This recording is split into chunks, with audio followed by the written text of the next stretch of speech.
శ్రీ మల్లికార్జున్ ఖర్గే గారు అఖిల భారత కాంగ్రెస్ కమిటీ అధ్యక్షులు, అట్లాగే లోక్సభలో ప్రతిపక్ష నాయకులు శ్రీ రాహుల్ గాంధీ గారు, ఆనాటి నెహ్రూ గారి స్ఫూర్తితో మరొకసారి ప్రపంచానికి ఎప్పుడు సమస్యలు ఉత్పన్నమైన కాంగ్రెస్ పార్టీ అతిపెద్ద రాజకీయ పార్టీగా, అతిపెద్ద ప్రజాస్వామ్య దేశంలో ఉన్న రాజకీయ పార్టీగా ఈ ప్రపంచానికి దిశా నిర్దేశం చేసేటువంటి కార్యక్రమానికి నాంది పలికి ఈ భారత్ సమ్మిట్ ని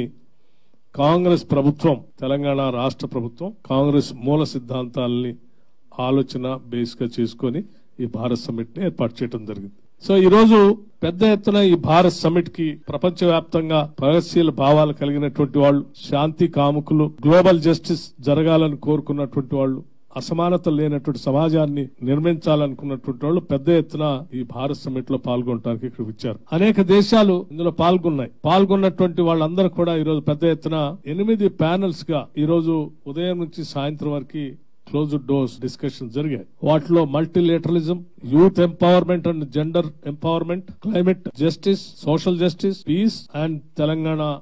రైజింగ్ అన్ని అంశాలతో చర్చలు అనేక రకాలుగా జరుగుతూనే ఈ తెలంగాణ రాష్ట్రం యొక్క ఉన్నటువంటి పరిస్థితులు, చేస్తున్నటువంటి అభివృద్ధి, ఈ దేశంలో తెలంగాణ రాష్ట్రం ఏ రకంగా ఇటు సామాజిక న్యాయంతో పాటు అభివృద్ధిని రెండింటినీ మేళవించి కాంగ్రెస్ పార్టీ మూల సిద్ధాంతాలు ఎట్లా తీసుకుపోతుందో కూడా డెలిగేట్స్ అందరికీ వివరించడం జరిగింది. ఈ వివరణలో పాల్గొన్నటువంటి అనేక మంది పారిశ్రామికవేత్తలు, దేశాధినేతలు అందరూ కూడా తెలంగాణ తీసుకున్నటువంటి భారత్ సమ్మిట్, అలాగే తెలంగాణ రాష్ట్ర ప్రభుత్వం తీసుకున్నటువంటి సంక్షేమ అభివృద్ధి కార్యక్రమాల పట్ల వారు సంతోషాన్ని వ్యక్తపరచడమే కాకుండా ఈరోజు గ్లోబల్ జస్టిస్ కోసం రాహుల్ గాంధీ గారు తీసుకున్నటువంటి న్యాయ అనేటువంటి సిద్ధాంతం పైన గ్లోబల్ జస్టిస్ కోసం